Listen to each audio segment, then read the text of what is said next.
Hello everyone. तो आज हम जिस टॉपिक के बारे में पढ़ेंगे उसका नाम है कर्ल। देखो, क्या नाम है? कर्ल। ये बहुत इंपॉर्टेंट टॉपिक है और इससे पहले हमने ग्रेडियंट और डाइवर्जेंस के बारे में पढ़ लिया है। ग्रेडियंट और डाइवर्जेंस के बारे में जान लिया है कि इसके फिजिकल मीनिंग, मैथमेटिकल एक्सप्रेशंस क्या होते हैं, इन दोनों के बारे में। ठीक है ना? अब हमारा जो टॉपिक आया है वो है कर्ल। कर्ल क्या है? देखिए, अगर इसके मैथमेटिकल एक्सप्रेशन की हम बात करें तो हमें डेल तो पता है कि डेल ऑपरेटर क्या होता है। ये क्या है? ये है डेल ऑपरेटर। डेल ऑपरेटर या फिर इसको वेक्टर डिफरेंशियल ऑपरेटर भी बोलते हैं। और डेल ऑपरेटर जो होता है वो क्या होता है? Del by del x i cap plus del by del y j cap plus del by del z k cap. ठीक है ना? अगर मैं कोई भी वेक्टर फील्ड ले रहा हूँ, सपोज मैं वेक्टर फील्ड एफ ले रहा हूँ, जैसे ये एफ ले रहा हूँ, ये कोई भी वेक्टर फील्ड है एफ। तो अगर मैं एफ का कर्ल बोलना चाहूँ, कर्ल ऑफ एफ क्या होगा? कर्ल ऑफ एफ वो क्या होगा? तो हम उसको ऐसे लिखते हैं, तो कर्ल एफ लिख दिया हमने, या फिर ये डेल बनाया और क्रॉस कर दिया इसको एफ के साथ। ठीक है ना? कर्ल को इस तरह से दिखाते हैं मैथमेटिकली, यानी क्रॉस प्रोडक्ट करेंगे डेल का वेक्टर फील्ड के साथ। अब देखो, इसका रिजल्ट हमें क्या मिलेगा? इसका रिजल्ट वेक्टर क्वांटिटी होगा। सिंपल सी बात है, वेक्टर क्वांटिटी होगा। साफ साफ दिख रहा है हमें, वेक्टर क्वांटिटी होगा। क्योंकि जब भी दो वेक्टर्स का क्या होगा, क्रॉस प्रोडक्ट होगा, तो उससे हमें हमेशा ही एक वेक्टर वेक्टर मिलेगा, एक वेक्टर मिलेगा। ठीक है ना? देखो, कर्ल का जो बेसिक मीनिंग, ये तो हो गया इसका मैथमेटिकल एक्सप्रेशन। अब अगर मैं बोलना चाहूँ कि मेरे पास एफ जो है वो है F1 i cap plus F2 J cap plus F3 के कैप। अब देखो, जैसे हम सिंपली किन्हीं भी दो वेक्टर का क्रॉस प्रोडक्ट करते हैं तो हम वो डिटर्मिनेंट वाला मेथड यूज करते हैं। तो यहाँ भी वही करना है। अगर मैं डेल क्रॉस एफ निकालना चाह रहा हूँ ना, तो डेल भी क्या होता है मेरे पास? ये भी एक वेक्टर है और एफ भी एक वेक्टर है, ये एफ भी एक वेक्टर है। तो अगर मैं इसका क्रॉस प्रोडक्ट यानी कर्ल निकालना चाहूँ, तो वो क्या निकालूंगा, मैं कैसे निकालूंगा? वो देखते हैं। देखो, डिटर्मिनेंट वाला मेथड तो हमें पता ही है, सबको पता है क्योंकि सब पढ़ के ही आया है इसको। तो यहाँ पे आई कैप लिखते हैं, यहाँ पे जे कैप लिखते हैं, यहाँ पे के कैप लिखेंगे। और del by del x, del by del y, del by del z लिखा है यहाँ पे। और नीचे F1, F2 और F3। ठीक है? तो जो इसका रिजल्ट आएगा वही क्या होगा?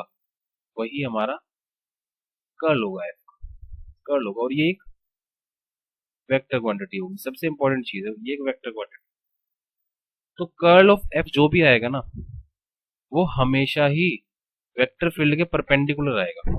क्योंकि देखो, क्रॉस प्रोडक्ट में जैसे मैं दो वेक्टर्स का क्रॉस प्रोडक्ट करता हूँ, जैसे ए क्रॉस बी करता हूँ, तो जो इससे मुझे सी वेक्टर मिलता है ना, वो इन दोनों के क्या होता है? परपेंडिकुलर ही तो होता है। सी वेक्टर क्या होता है? राइट हैंड रूल से हम जब सी वेक्टर की डायरेक्शन निकालते हैं, थंब की डायरेक्शन जो होती है हमारी, वो ए और बी दोनों के ही तो परपेंडिकुलर होती है। तो जो डेल क्रॉस एफ मिलेगा हमें, यानी ये जो कर्ल एफ मिलेगा हमें, ये परपेंडिकुलर होगा वेक्टर पे। ये क्या होगा? ये परपेंडिकुलर होगा वेक्टर। अब देखो, ये तो हो गया इसका मैथमेटिकल एक्सप्रेशन। अब हमें इसका फिजिकल मीनिंग भी तो पता होना चाहिए। यही तो कर रहे हैं हम यहाँ पे। पहले हमने ग्रेडियंट पढ़ा था, ग्रेडियंट का हमने मैथमेटिकल एक्सप्रेशन देखा और फिजिकल मीनिंग देखा।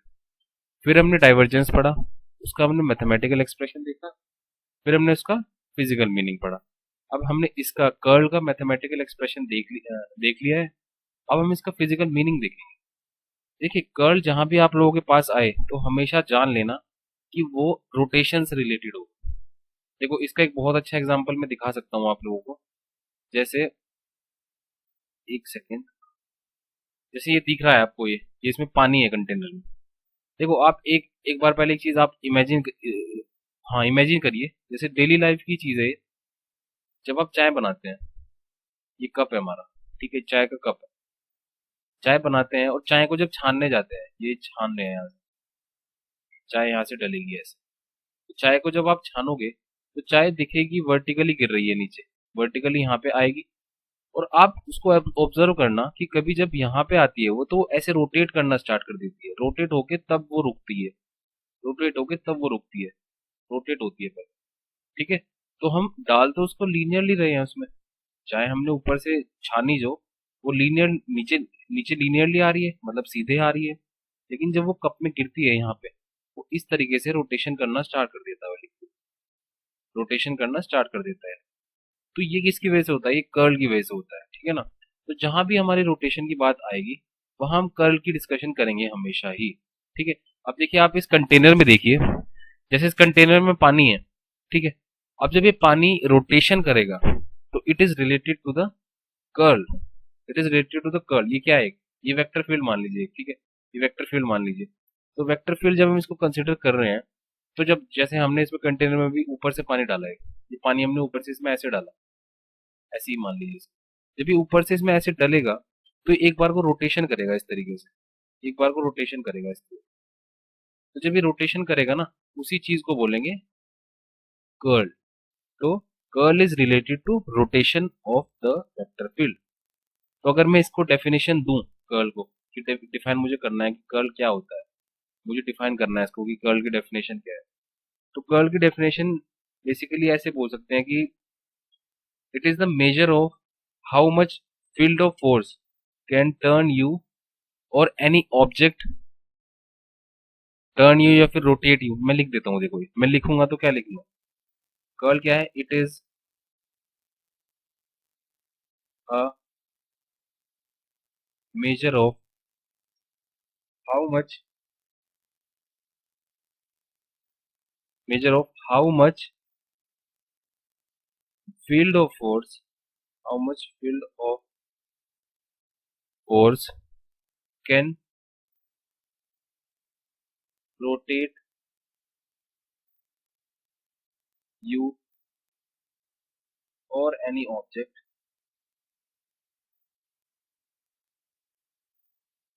about the axis। अब वो एक्सिस आपकी भी हो सकती है और एक्सिस उसकी भी हो सकती है, जिस जिस वेक्टर फील्ड की हम बात कर रहे हैं, ठीक है ना। तो कर्ल किससे रिलेटेड होता है, कर्ल हमेशा रिलेटेड होगा रोटेशन से। ये बात इंपॉर्टेंट है, इसको याद रखिए।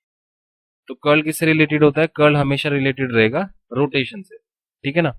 तो रोटेशन से रिलेटेड रहेगा। अब देखो, अगर मैं बात करूं कि कर्ल की मैक्सिमम वैल्यू क्या होगी, तो वो कर्ल की मैक्सिमम वैल्यू क्या होगी, मैं अगर इसकी बात करूं, तो कर्ल की मैक्सिमम वैल्यू के लिए एक बहुत अच्छा एग्जांपल हम ले सकते हैं। देखिए एग्जांपल वो कैसे होगा, मैं दिखा देता हूँ आप।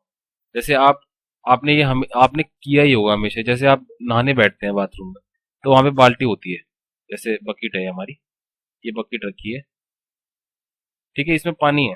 तो आपने हमेशा ये सब ने किया ही होगा कि बकेट में हमने हाथ डाला, और बकेट में जो पानी है उसको हमने बहुत तेजी से घुमाना स्टार्ट कर दिया, बहुत तेजी से, बहुत तेजी से इस तरीके से घुमाना स्टार्ट कर दिया, ठीक है ना, बहुत तेजी से घुमाना स्टार्ट कर दिया। तो बकेट में जो पानी है वो इस तरह से रोटेट होना स्टार्ट हो गया, इस तरह से रोटेट होना स्टार्ट हो गया, ठीक है। अब देखो आप ऑब्जर्व करो, इसको थोड़ा आपको इमेजिन करना पड़ेगा कि जब वो पानी घूम रहा है, जब वो पानी घूम रहा है और आप लोग अपना हाथ उस पानी के घूमने की डायरेक्शन के परपेंडिकुलर ऐसे नीचे ले जाते हैं, तो आपका हाथ मैक्सिमम फोर्स ऑब्जर्व करता है उस टाइम। आप जो एक्सपीरियंस करोगे ना, कि मेरे हाथ पे जब मैं सीधा उसको पानी में डाल रहा हूँ तो मैक्सिमम फोर्स लग रही है, तो पानी लगा रहा है, तो क्या कर रहा है, वो मैक्सिमम फोर्स लगा रहा है। लेकिन अगर आप थोड़ा टिल्ट कर दोगे इधर या उधर तो आपके हाथ पे इतनी फोर्स नहीं लगेगी, तो इतनी फोर्स आप एक्सपीरियंस नहीं कर पाएंगे। लेकिन अगर आप उसको सीधा पानी में डालेंगे हाथ को, यानी परपेंडिकुलर टू द वाटर, या फिर जो वेक्टर फील्ड उसमें हो रही है उस टाइम वो कर्ल हो रहा है, तो वो रोटेट हो रहा है जो पानी, उसके परपेंडिकुलरली अगर तुम हाथ उसमें डालोगे तो आप मैक्सिमम फोर्स अपने हाथ पे ऑब्जर्व करोगे, एक्सपीरियंस करोगे, ठीक है ना। तो क्या है, कर्ल की मैक्सिमम वैल्यू कैसे निकाली जाती है, तो अगर हम उसको परपेंडिकुलर डायरेक्शन में अपने हाथ को उसमें डालेंगे, ठीक है ना, परपेंडिकुलर डायरेक्शन में अपने हाथ हाथ को उसमें डालेंगे तो हम मैक्सिमम फोर्स को उसके वो करेंगे एक्सपीरियंस, ठीक है। तो यानी द वैल्यू ऑफ, को लिख देते हैं वर्ड्स में, the value of curl is maximum, the value of curl is maximum if you are perpendicular to the direction of the flow.